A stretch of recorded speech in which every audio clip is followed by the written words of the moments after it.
Les chouchous sont pour la plupart très intéressants à découvrir, que ce soit Anatar, Ombrage ou encore Jol, chacun revêt une histoire très intéressante que l'on pourrait retrouver dans un conte pour enfants. Et connaissez-vous l'histoire du plus gentil de tous les chouchous de Rouchou, Rubilax? Un personnage que j'ai longtemps sous-estimé mais qui a sans cesse étoffé son personnage en ouvrant petit à petit son cœur à d'autres existences que la sienne. J'espère que vous apprécierez écouter son histoire, mais avant toute chose, cette vidéo étant sponsorisée par Wakfu MMO, il est l'heure de vivre le deuxième épisode du W2, toute l'actu Wakfu MMO en moins de 2 minutes. Alors j'espère que vous êtes prêts, c'est parti. Les bonus événementiels du jeu font peau neuve et clarifient une bonne fois pour toutes son fonctionnement. Désormais pour la nouvelle année, c'est plus 3 jours mais une semaine de bonus que nous aurons avec un bonus de 25% de boost XP, butin et métier. Le jour de la fête du travail, ce sera également une semaine de boost mais uniquement sur les métiers cette fois-ci. Et enfin pour finir, l'anniversaire de Wakfu proposera quant à lui 100% de boost XP, butin et boost de métier, en plus de 3 jours de booster pack. De quoi permettre aux joueurs free-to-play de eux aussi profiter de l'anniversaire de Wakfu. Le staff fait appel à vos avis. Que pensez-vous qu'il faudrait revoir pour l'année qui arrive? Un sondage a été mis à disposition pour que les joueurs puissent donner leur avis sur ce qu'ils aimeraient retrouver en jeu en priorité. Alors n'hésitez plus et foncez répondre, je vous mets le lien en description. C'est les 20 ans d'Ankama et pour fêter ça, Wakfu a concocté sûrement l'une des plus belles emotes à ce jour du jeu, l'emote Crossmoz, que vous pouvez récupérer gratuitement. Un geste magnifique de l'équipe pour fêter comme il se doit cette fête ô combien symbolique. Nous l'avons vu lors du précédent W2, les brèches dimensionnelles se sont étoffées avec l'ajout d'une brèche sur Amakna et Osamosa. Depuis, les joueurs se sont empressés d'obtenir les meilleurs records au ladder de ces derniers contenus. Un grand bravo à Ricizo, Alkbalet et Rastalk Tempus de la guilde Orbis Tempus, qui ont réussi à tenir 69 vagues en abattant 276 monstres sur la brèche d'Amakna. Et quant à Osamosa, je ne vous présente plus l'un des joueurs les plus connus du jeu en la personne de Fika de la guilde du potager, qui quant à lui a réussi à tenir 21 vagues des redoutables monstres de la dimension Osamosa. Un grand respect à ces joueurs, c'est un très joli exploit. Enfin pour finir, une nouvelle création de nos graphistes préférés qui nous gratifie d'un nouveau pack à l'image du précédent sur le thème de l'éclipse, en se basant cette fois-ci sur l'astre solaire. Nous avons également une émote tout aussi fantastique où nous prenons du bon temps au soleil, ainsi qu'une apparence de familier magnifique. Voilà qui conclut ce deuxième épisode des W2, mais avant de vous laisser, il est temps de poser la question sans aucun rapport avec la Stasis à notre merveilleux community manager. Dis-nous Coco, pour toi entre le Wakfu et la Stasis, c'est quoi ton préféré?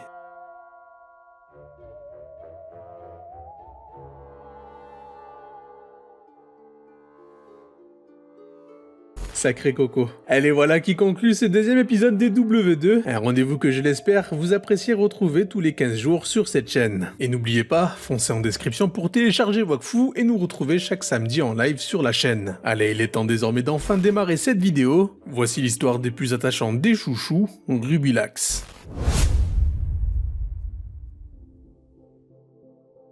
Avant de vivre toutes les aventures que nous connaissons avec Tristepin, Rubilax était un chouchou qui avait pour vocation, comme tout bon chouchou qui se respecte, de faire un maximum de carnage sur le monde des 12. Et Rubilax était loin d'être un chouchou de seconde zone, croyez-moi. Parmi tous les chouchous de Rouchou, il était l'un des plus puissants, grâce à son pouvoir unique lui permettant entre autres de devenir de plus en plus grand au fur et à mesure qu'il se prend des coups. Sa première défaite, il la vivra contre un certain Goultard, un combat difficile où malheureusement pour notre Rubilax, il ne fera pas le poids face à la puissance colossale de Goultard. Il sera alors enfermé dans un rubis, avant d'être mis définitivement dans une de ses épées démoniaques qui sera sa prison définitive. Nul ne sait si entre-temps Goultard s'en est servi. Ce que nous savons par contre, c'est que Goultard finira par céder cette arme précieuse à son disciple Tristepin. Bien entendu, le début de leur relation ne sera pas des meilleurs. Rubilax ne respectant que la puissance, à ses yeux Tristepin était très loin d'être à la hauteur d'être son gardien. Et ses premières aventures ne renforcera que davantage cette idée qu'il s'était fait de lui. D'ailleurs, il n'hésitera pas à lui signifier en disant ce qu'il pense de lui à la moindre occasion que Tristepin lui cédera pour se moquer de lui. Rubilax a beau faire le grincheux, au final cette situation n'est pas pour lui déplaire. Il profitera de la moindre occasion de faiblesse pour le posséder afin de pouvoir faire ce qu'il aime le plus, le carnage. Sans compter que la philosophie Yop poussant toujours à défier et se mesurer aux autres guerriers, est pour lui une aubaine pour s'en payer une bonne tranche en se défoulant comme jamais dans des combats endiablés, d'autant plus quand il peut avoir le contrôle du corps de Tristepin.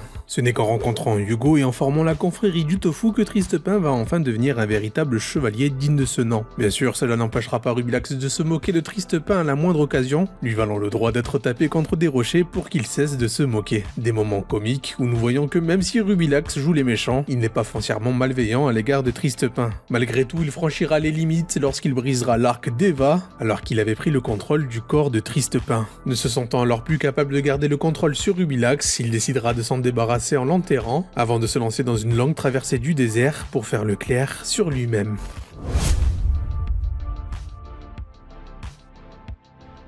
C'est bien mal connaître notre petit Rubilax que de croire qu'il allait se laisser faire comme ça. Il profitera qu'un ver de terre passe à proximité de lui pour prendre possession de son corps et le transformer en énorme monstre pour prendre sa revanche sur Tristepin qui a eu l'audace de l'enterrer et de l'abandonner. Il finira par le retrouver, mais quelle sera sa surprise quand il verra que Goultard était toujours en vie. Face à lui, Rubilax est impressionné car il sait la puissance de ce dernier. Il essayera de se faire tout petit, mais un seul coup d'épée suffira pour le couper littéralement en deux. Bien heureusement pour Ruby, Goultard n'a pas pour ambition de le corriger, bien au contraire. Il va mettre au pied du mur son jeune disciple en le forçant à se confronter à Rubilax dans un vrai combat 1 contre 1 pour qu'il dompte une bonne fois pour toutes son chouchou. Et à cette occasion, Rubilax sera délivré de sa prison pour qu'il puisse se battre contre Tristepin. Nous aurons alors droit à l'un des plus beaux combats de la saison 1 où Tristepin va comprendre que son chouchou est loin d'être un adversaire à sa portée en puissance brute. Il ne pourra pas y couper cette fois-ci, il va devoir se servir de sa tête. Rubilax entre-temps est sûr de lui, il sait qu'il est bien plus fort que Tristepin,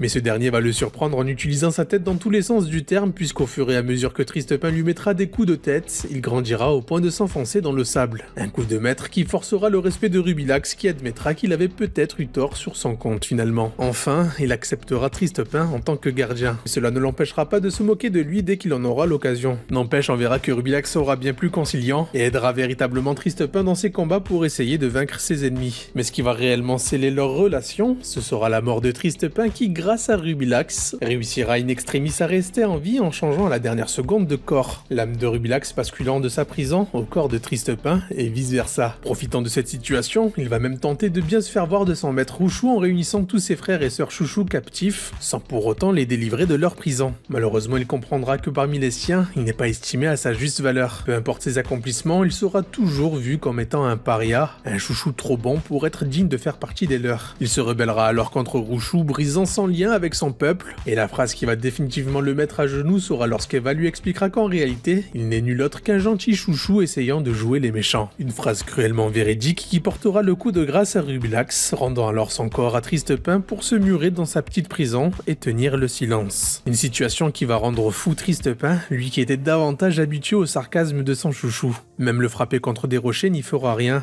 Rubilax ne dira plus un mot. Une situation qui se débloquera uniquement quand Tristepin risquera tout pour délivrer Rubilax d'Anatar, qu'il avait capturé pour qu'il rende des comptes à Rouchou dans sa dimension choucroute. Une amitié qui va enfin être complètement assumée entre Tristepin et Rubilax, et où nous les verrons pour la première fois se battre l'un à côté de l'autre comme deux frères d'armes. Une relation qui dépassera largement la relation d'un gardien à son chouchou dès ce jour.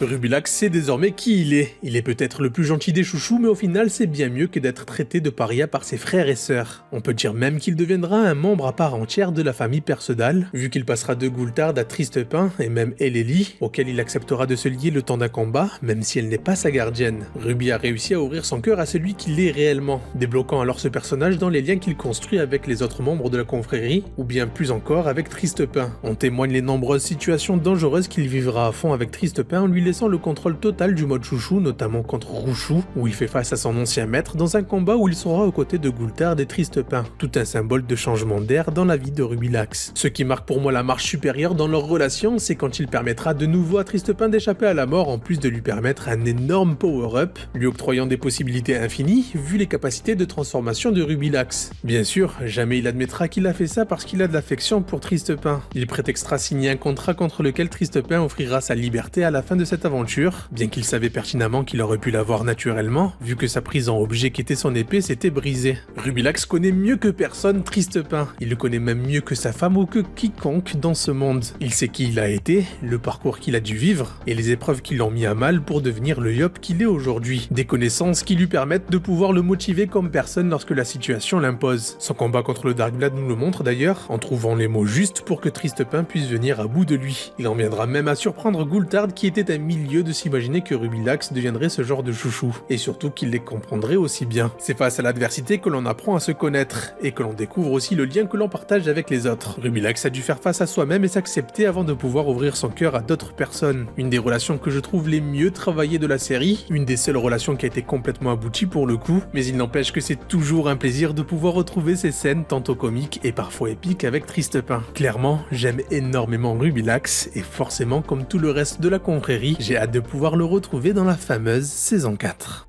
Voilà pour l'histoire de Rubilax, un personnage important de la série. Aussi j'espère que vous aurez apprécié cet épisode sur son histoire. D'ailleurs n'hésitez pas à me dire ce que vous en avez pensé, et quel autre personnage vous aimeriez retrouver dans les histoires de personnages de la série et du Crossmose. Allez, en attendant de pouvoir vous lire, il est temps pour moi de vous laisser. C'était Zaki, pour vous servir. Ciao.